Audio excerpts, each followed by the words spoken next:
Welcome to the Banker Lamp. Please enjoy the video. You start by collecting what matters: account number, registered mobile, and your service agreement.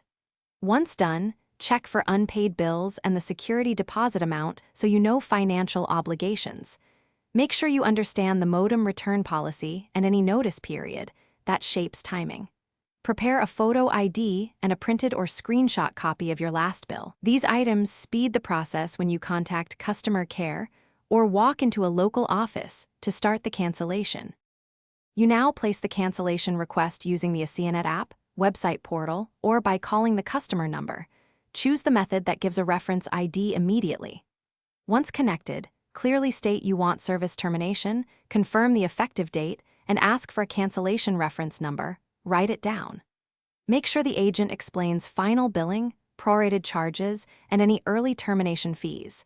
Ask them to email the closure confirmation. If the portal shows a pending request, screenshot it for your records.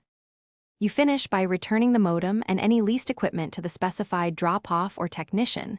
Insist on a stamped return receipt. Once returned, verify the final bill and the timeline for the security deposit refund. Note expected dates.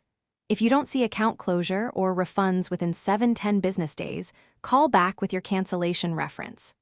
Troubleshooting tip: if closure stalls, escalate to a supervisor and share the cancellation reference and return receipt. This usually results. Thanks for watching. If this was helpful, leave a like and consider subscribing. See you next time.